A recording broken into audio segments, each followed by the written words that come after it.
Bismillahirrahmanirrahim. Assalamualaikum warahmatullahi wabarakatuh.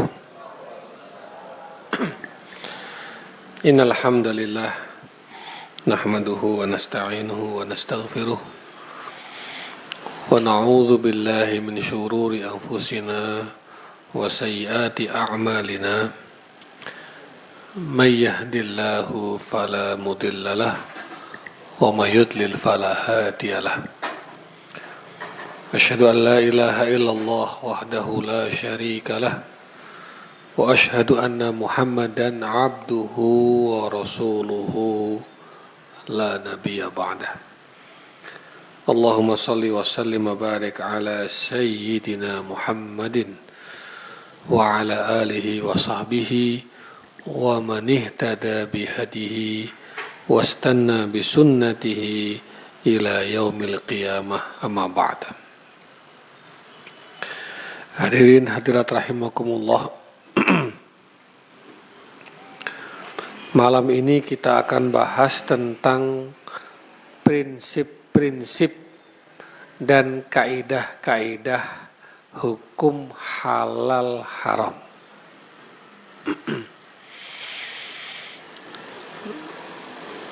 Agama itu turun untuk membedakan mana yang baik dan mana yang buruk, mana yang boleh dan mana yang tidak boleh, yang haram dan yang halal.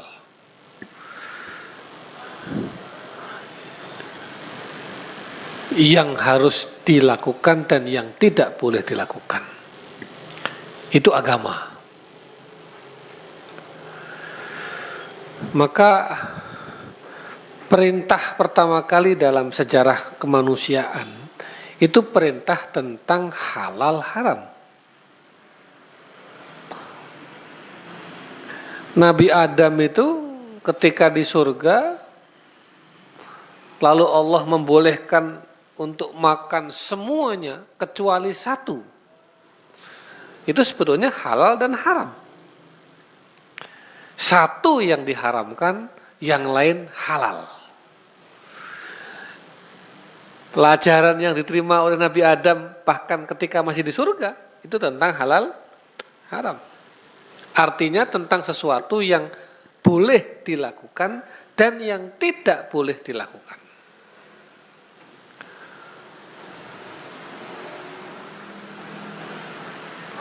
Apa itu? Wa idh qulna ya Adam uskun anta wa zawjukal jannata wa kula minha raghadan haitsu syi'tuma. Ingatlah ketika kami, kata Allah, sampaikan kepada Adam, Adam, kamu dan istrimu tinggallah di surga ini. Wa kula minha raghadan haitsu syi'tuma. Silahkan kamu berdua makan sesuka hatimu, semuanya boleh. Itu halal. Yang dibolehkan. Wala taqraba hadhihi syajarata, tapi jangan dekati satu pohon ini, satu buah ini, itu haram. Yang enggak boleh dilakukan. Fatakuna minadh dhalimin. Jadi pelajaran pertama saja berupa halal dan haram. Yang boleh dilakukan dan yang tidak boleh dilakukan. Nah, berkembang. Sehingga ada banyak hal yang dibolehkan tapi juga ada yang tidak dibolehkan. Yang semestinya dilakukan dan yang tidak semestinya dilakukan. Bapak Ibu hadirin hadirat rahimakumullah. Saya akan mulai dari sebuah dalil usul atau kaidah usul fiqh. Al-aslu fil asya'i al-ibahah illa ma dallat dalil ala tahrimiha. Segala sesuatu pada dasarnya boleh kecuali ada dalil yang menunjukkan keharamannya. Ini dalil untuk selain ibadah. Hal-hal yang di luar ibadah, dalilnya atau kaidahnya ini. Tetapi kalau dalam hal ibadah, sebaliknya. Al-aslu fil ibadah at-tahrim. Dalam ibadah itu haram, kecuali ada dalil yang menunjukkan perintah. Begitu. Ya, saya mau puasa 24 jam boleh enggak? Enggak makan, enggak minum, enggak buka. Haram. Kan puasa ibadah, haram. Kecuali ada perintah bahwa puasa 24 jam itu boleh. Ada enggak puasa 24 jam? Enggak makan, enggak minum? Enggak ada. Mesti harus dia makan, harus berbuka. Waktu fajar, imsak sampai maghrib. Baik itu puasa sunnah maupun puasa wajib. Jadi kalau dalam ibadah, ya jangan lakukan kecuali ada perintah. Tetapi kalau dalam muamalah, dalam keseharian, silahkan lakukan kecuali ada larangan. Masalahnya tahu nggak larangan mana yang perintah mana? Ya nggak tahu. Wong awam. Kita ini awam terhadap agama. Yang diperintahkan yang mana? Ya nggak tahu. Terus yang diharamkan yang mana? Nggak tahu juga. Nah, itulah kita harus berpedoman pada sumber-sumber yang resmi. Apa itu? Al-Quran. Kalau menurut Al-Quran diharamkan ya haram. Dihalalkan ya halal. Kedua, as-sunnah. Kalau Nabi menghalalkan ya halal, Nabi mengharamkan ya haram. Kemudian yang ketiga ijma'. Ini sumber-sumber nih yang pasti nih. Semua ulama berijma', bersepakat dari zaman Rasul sampai hari ini. Namanya ijma'. Sholat tarawih 20 rakaat itu ijma'. Di antaranya. Dan nggak ada lagi yang mempertentangkan itu, nggak ada lagi yang membantah itu, selesai sudah. Ya, nah itu apalagi kias. Ini agak ilmiah dikit kalau yang kias ini. Nanti saya terangkan kapan-kapan. Tapi ada lagi sumber-sumber lain di luar itu apa? Qaulus sahabi. Perkataan sahabat itu mungkin bisa dijadikan sumber. Dia bukan hadis, dia bukan Quran, tapi perkataan sahabat. Tentu ada beberapa hal yang perlu diperhatikan kalau kita mau mengambil itu. Apalagi syar'u man qablana. Syariat yang diberlakukan oleh Allah kepada umat-umat sebelum kita. Sebelum datangnya Rasulullah. Masih ada yang sampai hari ini ditegaskan lagi. Puasa Daud itu tradisinya siapa? Nabi Daud. Tapi dibolehkan nggak sampai hari ini? Boleh. Ya. Itu contoh syar'uman qablana. Haji itu tradisinya siapa? Nabi Ibrahim. Tapi ternyata oleh Islam ditegaskan lagi, dijadikan sebagai salah satu syariat yang dibawakan oleh Rasulullah Shallallahu Alaihi Wasallam. Syar'uman qablana. Itu yang jelas-jelas. Banyak sekali contoh-contoh lain. Ada maslahah mursalah. Selama ada maslahat, di sana ada syariat.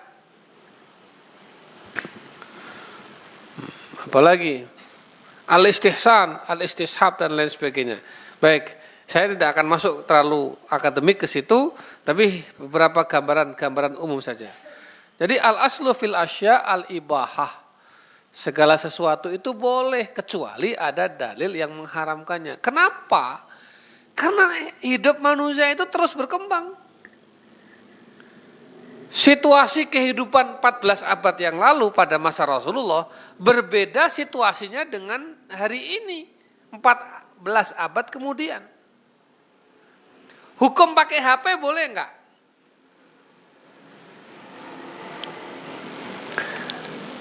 Boleh nggak? Boleh. Kenapa? Ya karena nggak ada dalil yang mengharamkannya. Selama tidak ada yang mengharamkan, boleh. Kenapa? Karena zaman Rasul nggak ada HP. Ya, segala sesuatu yang sifatnya terkait dengan kehidupan kita di luar ibadah mahdhah, di luar ibadah-ibadah formal, maka dibolehkan sepanjang tidak ada satu dalil yang melarang dengan tegas perbuatan itu.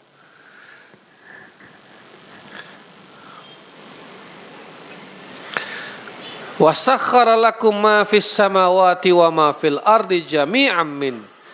Dialah Allah yang telah menundukkanmu, wasakhkhara, menundukkanmu apa yang ada di langit dan apa yang ada di bumi.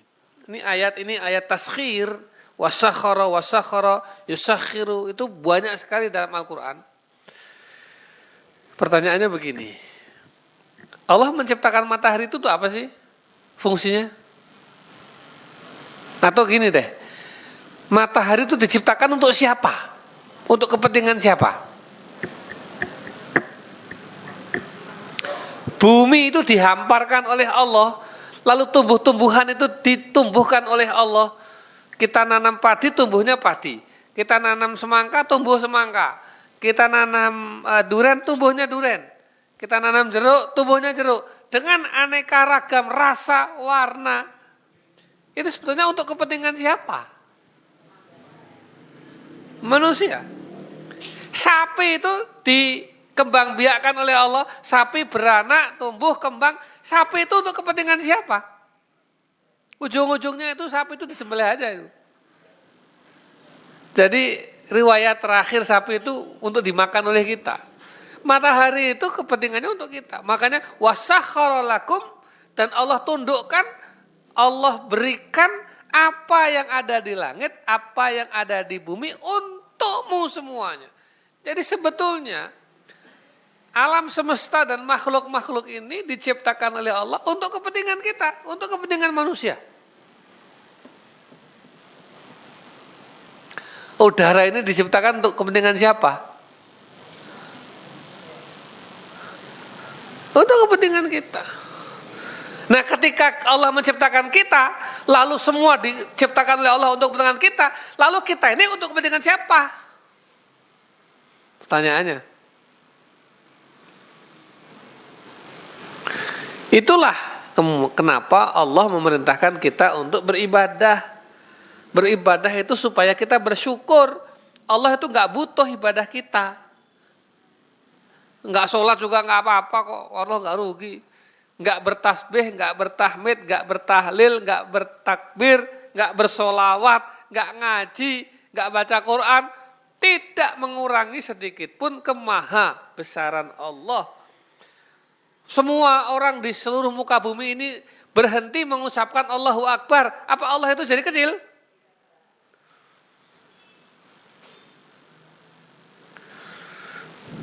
Jadi kalau kita beribadah itu dalam rangka kita bersyukur. Kenapa? Karena semuanya diciptakan untuk kita, untuk kepentingan kita. Oleh karenanya Rasulullah Shallallahu Alaihi Wasallam bersabda, "Kullu sulama bani Adam laha sadaqah." Setiap tulang rusuk, tulang-tulang bani Adam, kita ini manusia, setiap tulang, setiap sendi-sendi, itu ada sedekahnya. Maka bersedekahlah. Jadi kalau saya dikasih harta, cara bersyukurnya gimana? Zakat. Cara bersyukurnya gimana? Infak. Cara bersyukurnya gimana? Wakaf. Karena Allah memberi nikmatnya berupa harta, maka kita bersyukur dengan harta. Sekarang kalau Allah kasih kita tangan, kasih kita kaki, kasih kita kepala, kasih kita kesehatan. Gimana bersyukurnya? Mau dipotong-potong tangannya?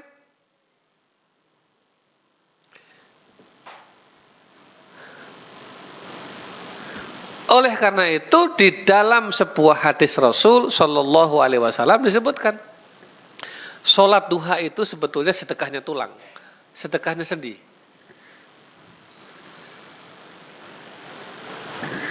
2 rakaat sholat duha itu anggap saja itu sedekahnya persendian. Jadi kita sholat Allahu Akbar. Ini begini, ini ngangkat tangannya kan, ini kan berarti dalam rangka menghamba kepada Allah, dalam rangka Allahu Akbar, membesarkan Allah, mengagungkan Allah, beribadah kepada Allah. Maka gerakan tangan kita ini Allahu Akbar. Terus kemudian ruku, kemudian sujud, kemudian duduk, tahiyat. Assalamualaikum, nengok kanan, nengok kiri. Itu semua perhatikan gerakan sholat. Gerakan sholat itu semuanya terlibat. Ada nggak anggota tubuh kita yang nggak terlibat di dalam gerakan sholat?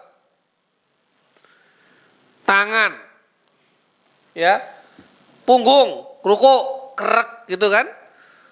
Tidal, sujud, kepala, muka, kemudian duduk, kaki, bangun lagi, duduk lagi. Itu gerakan semuanya bergerak.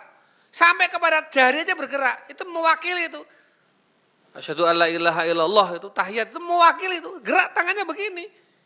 Oh, jangan anteng begini aja. Ini syukur ini. Assalamualaikum warahmatullahi wabarakatuh. Nengok kanan, nengok kiri. Ini syukur.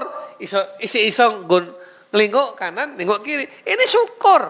Syukurnya leher, syukurnya tulang-tulang, syukurnya persendian, syukurnya saraf-saraf semuanya. Lalu kita membaca Bismillahirrahmanirrahim, Alhamdulillahirabbil alamin. Syukurnya pita suara. Maka kalau kita sholat tuh takbirnya itu jangan dalam hati. Takbir aja. Allahu Akbar. Sami Allahu liman hamidah. Allahu Akbar. Supaya suaranya keluar. Itu cara syukurnya pita suara. Sedekahnya pita suara. Allah kasih kita pita suara supaya kita ini bisa keluar suara. Dan pita suara kita gunakan untuk macam-macam selama ini. Yang ngomong, yang ngobrol, yang gibah, yang gosip. Ya toh. Giliran sholat, meneng. Giliran amin, amin, doa Allahumma, ngamin aja. Enggak doa, cuma ngamin, meneng. Lah itu loh. Ini di mana syukurnya? Jadi kesyukuran ini loh. Ini sedikit sebelum saya masuk ke sini. Rasulullah itu sudah tahu semua. Kita mafhum semua. Rasulullah pribadi yang maksum.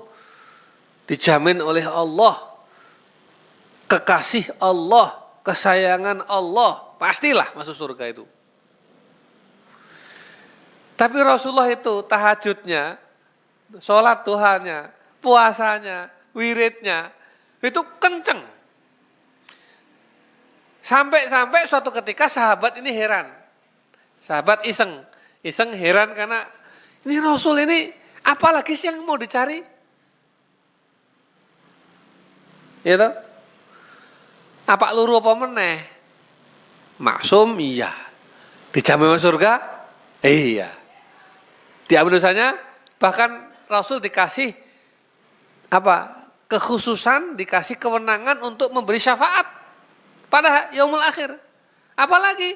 Tapi Rasul tuh tahajudnya itu sholat malamnya luar biasa. Dowo. Sampai sahabat itu tanya, ini nih, apa lagi yang kamu cari Rasul? Rasul menjawab, afala akuna abdan syakura. Apakah tidak boleh aku menjadi hamba yang bersyukur? Jadi jawaban Rasul itu bukan jawaban yang lain-lain. Ternyata sholat tahajudnya, qiyamul lailnya, duhanya, dan itu dalam rangka bersyukur. Kalau kita dalam rangka apa sholatnya?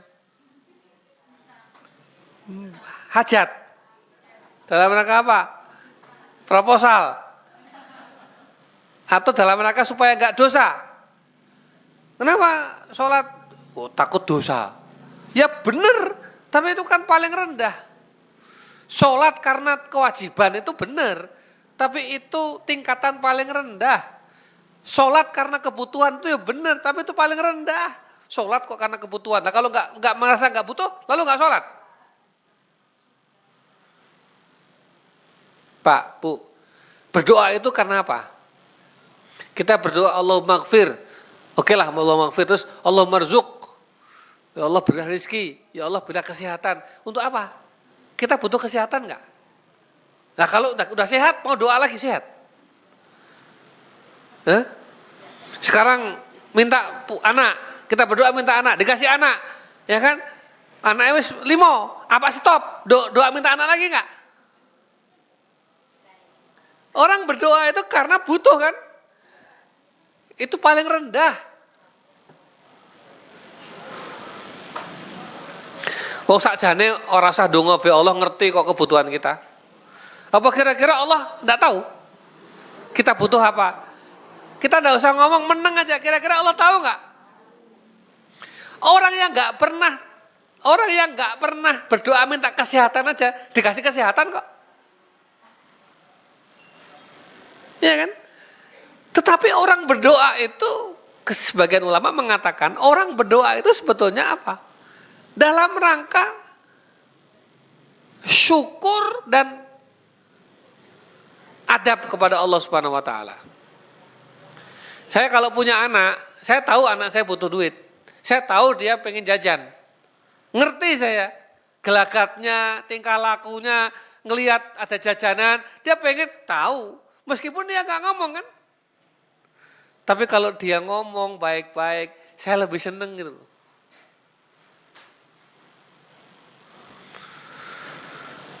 Jadi syukur.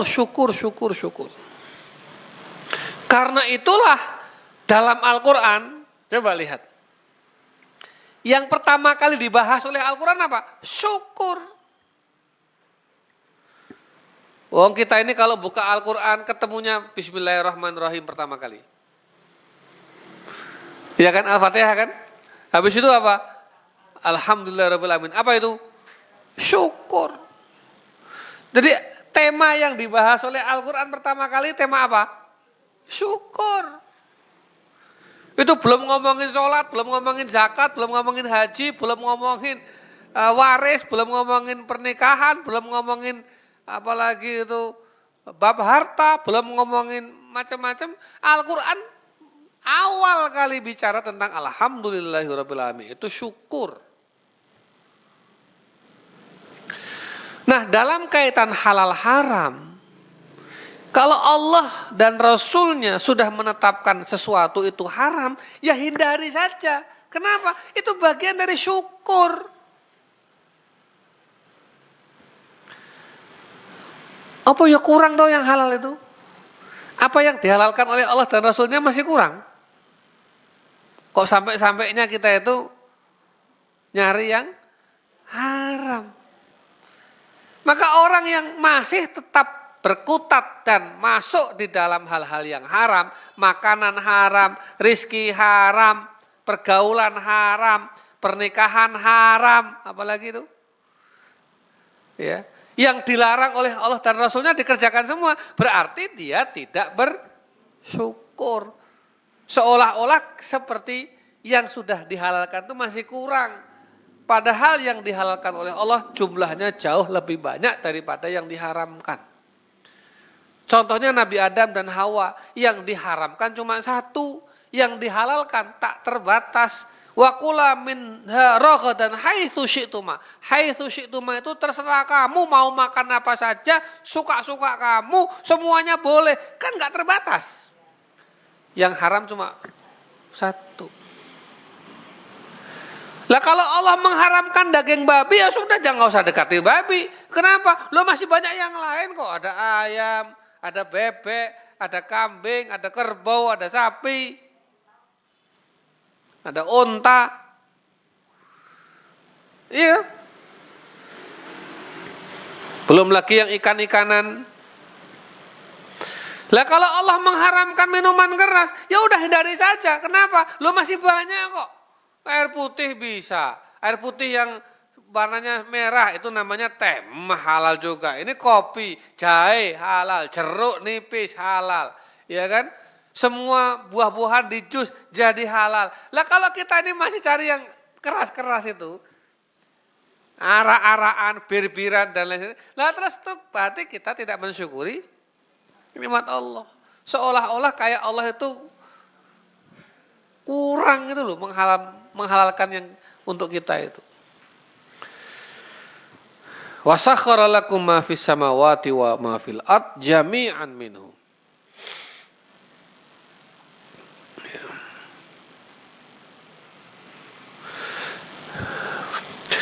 Di dalam sesuatu yang halal ada hal yang menjadikan kita tak memerlukan lagi yang haram. Nih, barusan yang saya sampaikan. Ini kaidah. Dari sesuatu yang halal itu membuat kita nggak lagi butuh yang haram. Jadi kalau sudah ada kerbau, ada sapi, kita nggak butuh lagi babi. Kalau sudah ada istri yang sah, kita nggak butuh lagi yang lain. Yang nggak sah itu. Iya kan? Kalau sudah ada pekerjaan yang sah, dagangannya ya halal, bekerja di kantor, ya dapat gaji, rizkinya halal. Sudah, berarti kita udah nggak butuh lagi yang di luar itu. Yang harus nipu-nipu, korupsi-korupsi, culas-culas, zolim-zolim, ya kan? Nggak perlu lagi, kenapa? Sudah ada yang halal. Jadi segala sesuatu yang halal itu, yang Allah tundukkan untuk kita, itu membuat kita tidak lagi memerlukan yang haram. Jadi kalau ada orang paham, mukmin apalagi, muslim, mukmin, kok masih yang haram dan dia tahu itu haram, itu kufurnya luar biasa. Kufur nikmatnya luar biasa. Berarti dia tidak lagi bersyukur kepada Allah Subhanahu wa taala.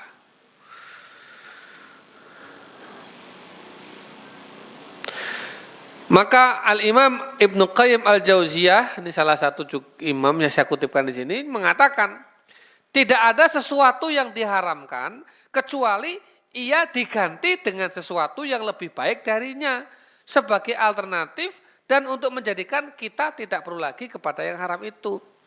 Jadi kalau ada sesuatu yang diharamkan oleh Allah, pasti Allah ganti kita dengan sesuatu yang halal yang lebih baik. Iya toh? Ada alternatifnya pasti. Kita nggak boleh minum minuman keras, arak-arakan dan seterusnya itu. Allah halalkan lebih banyak daripada itu. Tetapi pada hal-hal yang tidak ada alternatif, Allah bebaskan dari hukum halal haram. Udara itu punya alternatif nggak? Ada nggak udara halal, udara haram? Udara di ruangan ini halal, di luar sana haram. Nggak bisa hidup kita. Kita nggak bisa hidup. Jadi Allah sudah mengatur sedemikian rupa, ini halal, ini haram. Nggak mungkin kita nggak bisa hidup tanpa yang halal. Artinya Allah sudah menghitung bahwa kalau kita mau berpegang teguh pada yang halal, cukup. Saya kalau di depan ini ada bir semua, minuman keras semuanya, haram semua. Terus nggak mungkin minum kan? Bisa nggak ditunda sedikit? Nyari. Sejam 2 jam nyari minuman yang halal. Minimal air putih. Bisa kan? Bisa. Ini babi semua. Oh haram semua. Nggak mungkin saya makan. Maka saya akan berusaha sambil jalan sejam 2 jam mencari makanan yang halal. Bisa bertahan nggak? Bisa. Tapi kalau udara sini halal, udara sana haram. Wah nanti begitu mau menuju ke sana mati dhisik. Iya kan?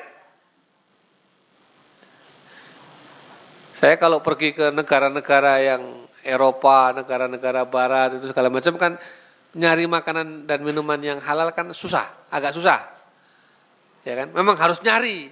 Kalau di sini kan mlebu warung ini ibaratnya kabeh warung halal. Ya toh? Di sana kan enggak setiap warung itu halal. Kecuali memang ada warung muslim itu halal. Itu pun ada sertifikatnya dari majelis ulama setempat sana. Misalkan, wah ini babi, semua nggak mungkin. Ya udah pindah warung lain, pindah sampai kita menemukan yang benar-benar halal. Kok nggak ketemu lagi? Ya sudah, makan aja, minum air putih sama telur. Kan kalau telur ayam itu di semua dunia ada itu. Iya kan? Itu makanan universal itu telur ayam. Jadi di hotel-hotel itu kalau ragu cari ayam yang rebus itu, ayam godok, telur godok itu. Nah, itu aman udah itu.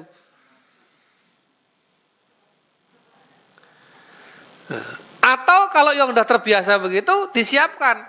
Oh, saya mau pergi ke Eropa untuk seminggu. Ya. Meskipun di sana banyak restoran halal, tapi harus mencari cadangan. Saya akan bawa makanan cadangan sekedar untuk bertahan. Kalau pada saat itu nggak ada, harus mencari lagi. Maka bertahanlah dengan makanan. Udah disiapkan di sini. Maka di koper saya itu ada sambal pecel, ya kan? Apalagi rendang. Kau yang tahan lama. Abon, kecap, roti, dan seterusnya.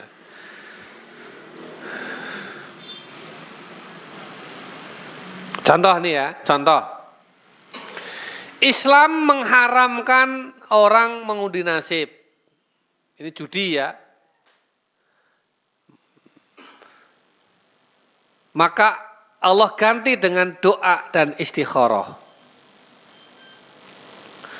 Jadi nggak bisa, saya ini mau nikah dengan fulan. Coba ya, pakai kancing misalkan. Nah, apa kan baik tidak. Oh tidak, itu nggak boleh begitu.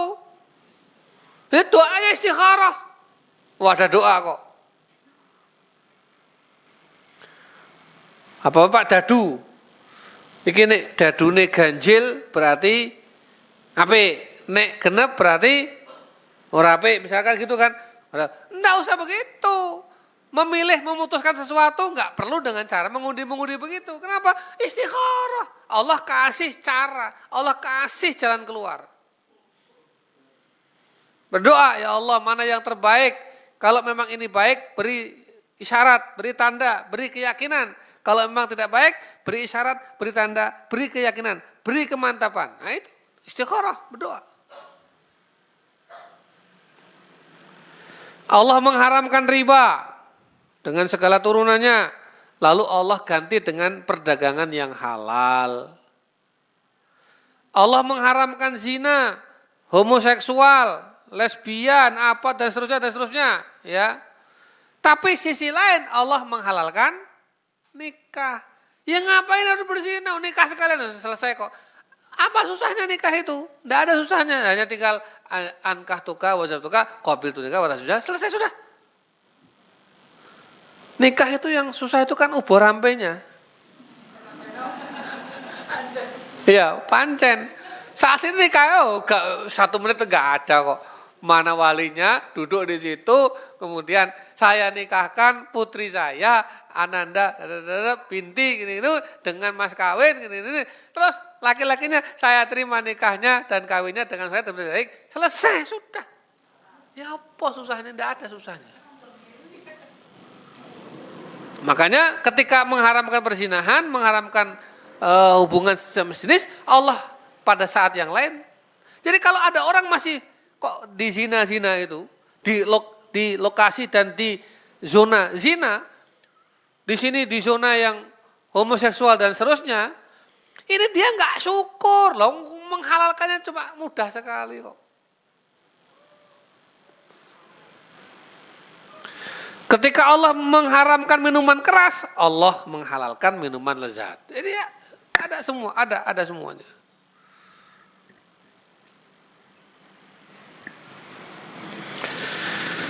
Berikutnya, sesuatu yang mengantarkan pada yang haram adalah haram.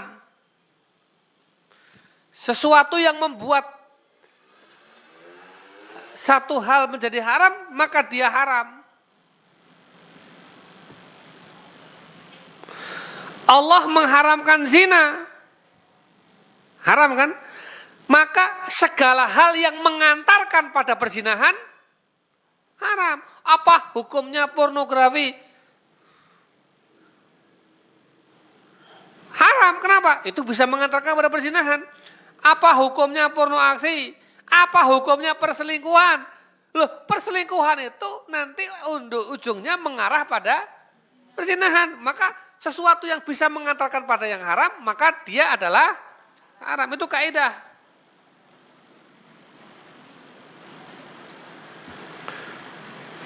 Kaidah berikutnya, menyiasati yang haram adalah haram.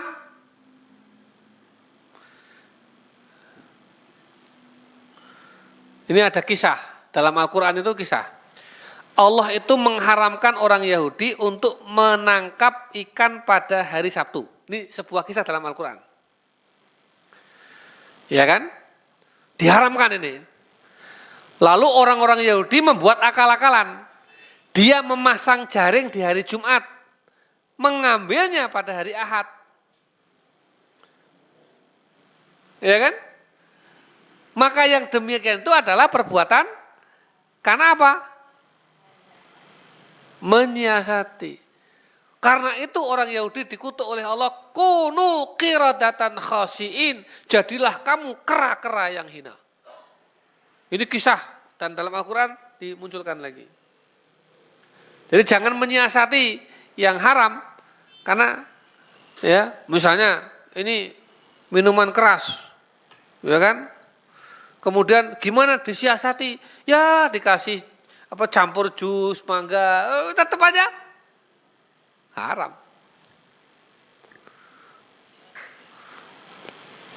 Mau dikasih ya ini haram, tapi supaya nampakin dikasih label halal. Tapi hakikatnya, maka label halalnya menjadi tidak berguna. Ini kalau di luar negeri itu kan suka ada itu. Label halal itu kan hanya label aja. Kadang-kadang nggak pakai ujian, nggak pakai uji, nggak pakai sertifikasi, nggak pakai tempel halal, belum mesti. Ya.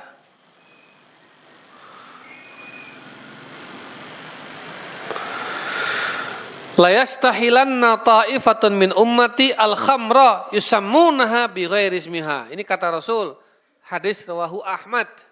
Rasul SAW pernah bersabda, la yastahilanna ta'ifatun min ummati al-khamra wa yusammunaha bighairi ismiha.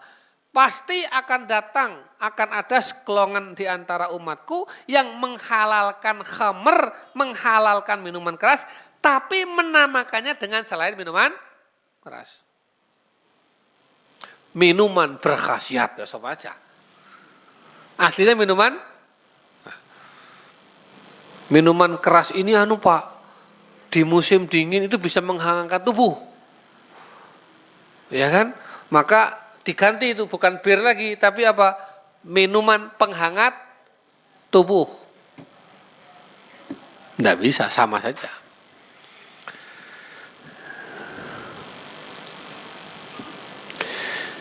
Rasulullah Shallallahu Alaihi Wasallam juga dalam hadis lain diriwayatkan oleh Imam Ahmad mengatakan, ya'ti 'alan nasi zamanun yastahilluna riba bismil bai'. Akan datang suatu masa di mana orang-orang menghalalkan riba dengan kemasan jual beli. Nah, ini. Ya, jadi yang haram-haram itu disiasati supaya nampak halal, padahal aslinya haram. Nah, kaidah berikutnya, niat baik tidak menghalalkan yang haram. Kamu kenapa mencuri? Saya niatnya untuk saya sedekahkan. Mencurinya haram apa jadi halal? Mau sedekah tapi pakai uang curian, gimana? Enggak lantas, kemudian, oh kamu kenapa kok berzina sama perempuan itu? Saya menolong dia. Zinanya jadi halal apa haram? Jadi niat baik tidak menggugurkan yang haram. Apa lantas kalau niat baik lalu yang haram jadi halal? Tidak. Kenapa kok makan babi?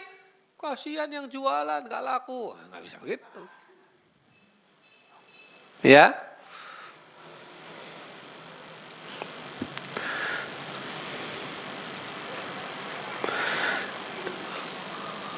Dalam riwayat Imam Muslim dan Imam At-Tirmidzi, Rasulullah Shallallahu Alaihi Wasallam bersabda, nggak usahlah pakai yang haram-haram. Kenapa? Karena kata Rasul, Innallaha thayyibun la yaqbalu illa thayyiban.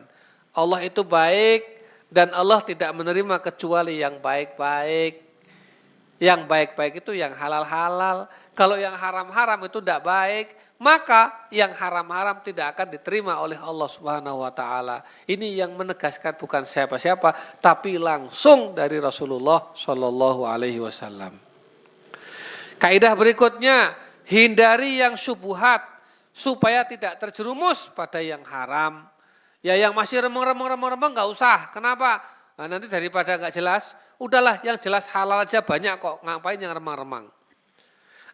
Rasulullah bersabda, al halalu bayyin wal haramu bayyin wa bainahuma musyabbahatun la ya'lamuha katsirun minan nas.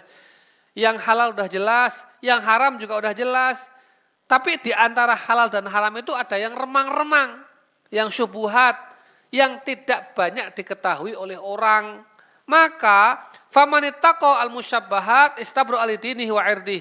Maka barang siapa yang bertakwa menghindari hal-hal yang syubhat, yang remang-remang itu, maka dia telah membebaskan diri dan agamanya. Jadi bebas sudah, aman. Mengamankan agamanya, mengamankan dirinya. Wa man waqa'a fi syubhat qara'in yar'a haulal hima yushiku an yuqa'il. Tetapi barang siapa yang terjerumus atau masih mau yang remang-remang itu, masih ingin yang syubhat-syubhat, maka kata Rasul seperti seorang pengembala kambing ya di kandang singa, kandang macan. Jadi gimana?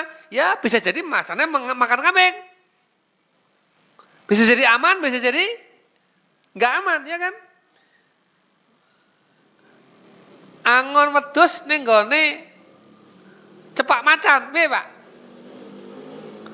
Nek macane pas lapar, yang dimakan siapa? Kambingnya sama yang angon. Habis kita. Maka kita ini was-was terus. Lah angon nggone sing luas yang nggak ada macan kan enak. Ngangon sambil ngopi, ya kan? Makan pisang rebus, main suling, itu sambil ngangon. Tapi angon di tempat yang ada macannya, nah itu hatinya nggak pernah tenang, was-was terus. Karena takut kalau ada ancaman itu. Loh ini yang ngomong bukan saya, bukan siapa-siapa. Siapa? Rasulullah Shallallahu alaihi muttafaqun alaihi. Ya, Bapak Ibu sekalian, itulah kaidah-kaidah penting tentang halal dan haram. Jadi intinya yang halal itu banyak, dan karena yang banyak itu lalu kita tidak ada alasan untuk melakukan yang haram. Tidak ada itu. Kenapa? Allah sudah menjamin semuanya yang halal itu.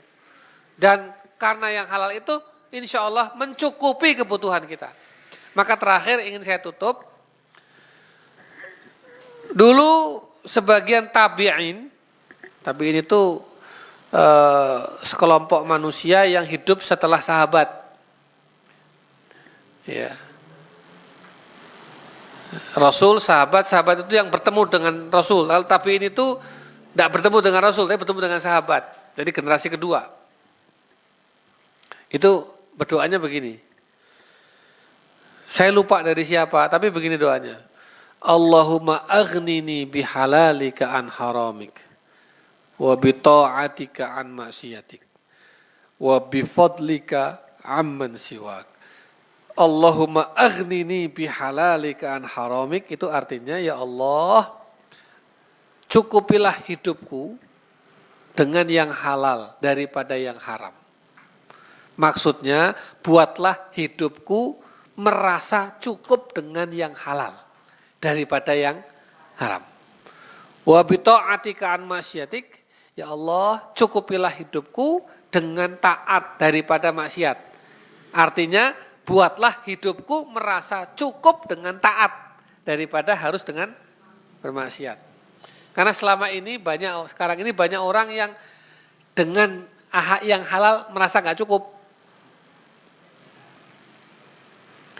Jadi dapat pekerjaan, dapat penghasilan, dagangan, ya, kerja di kantoran, kerja maklaran, halal segala macam, tapi merasa nggak cukup, akhirnya korupsi, akhirnya nipu, akhirnya ya kan ngapusi.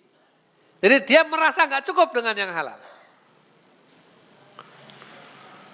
Udah banyak lauk di situ, tempe, tahu, bongkrek. Bongkrek masih ada nggak sekarang bongkrek itu? Masih ya? Ya kan? Oh tapi kok mendadak nyari-nyari yang haram-haram. Itu berarti dia merasa nggak cukup dengan tempe, tahu, bongkrek, sayur itu, maka cari yang haram. Jadi berdoa kepada Allah agar kita ini hatinya merasa cukup dengan yang halal daripada yang haram. Merasa cukup dengan taat daripada maksiat. Jadi orang jujur itu arti kan taat. Tapi lama-lama jujur kok suwi-suwi angel juga gitu. Nah, ya kan akhirnya khianat, berbohong dan seterusnya. Ini berarti dia merasa tidak cukup menjadi orang taat. Jujur, harus bermaksiat. Ya. Nah, itulah beberapa hal yang perlu kita resapi dan renungkan bersama. Saya kira itu. Saya mau ke Jakarta ini, karena besok ada acara di Jakarta, sehingga mungkin tidak terlalu lama. Saya cukupkan sampai di sini saja. Aqulu qouli hadza. Wassalamualaikum warahmatullahi wabarakatuh. Mari kita berdoa kepada Allah Subhanahu wa taala. Mudah-mudahan Allah Subhanahu wa taala memberikan taufik, rahmat dan hidayahnya kepada kita semuanya.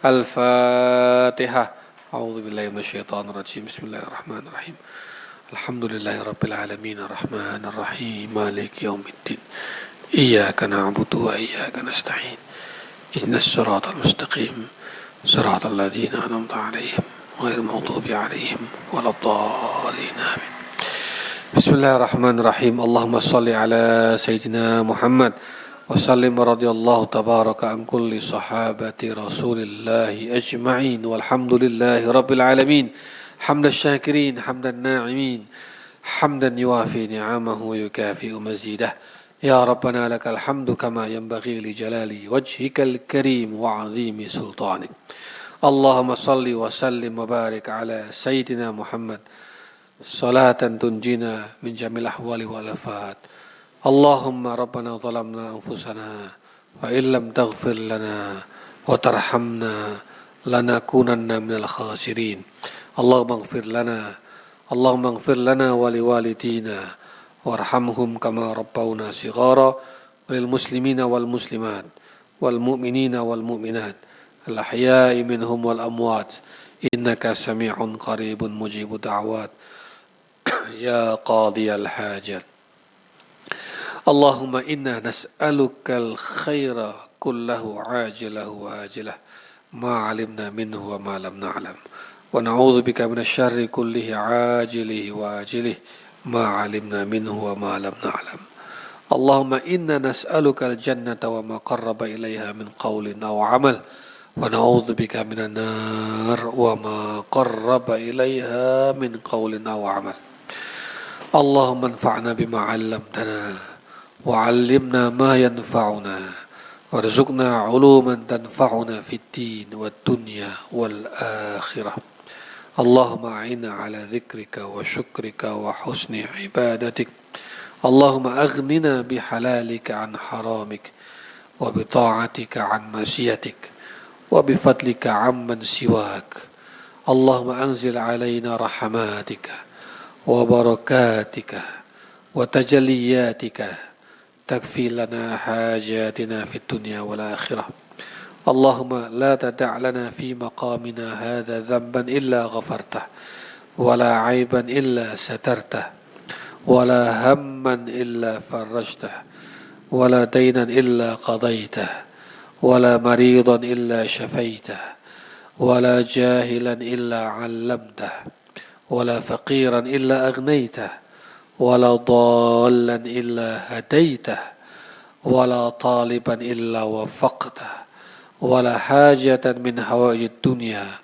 إلا يسرتها ووفقتها برحمتك يا أرحم الراحمين ربنا اصرف عنا السوء بما شئت وكيف شئت إنك على ما تشاء قدير ربنا آتنا في الدنيا حسنة وفي الآخرة حسنة وقنا عذاب النار وادخلنا الجنة مع الأبرار يا عزيز يا غفار يا رب العالمين وصلى الله على سيدنا محمد وعلى آله وصحبه وبارك وسلم سبحان ربك رب العزة عما يصفون وسلام على المرسلين والحمد لله رب العالمين.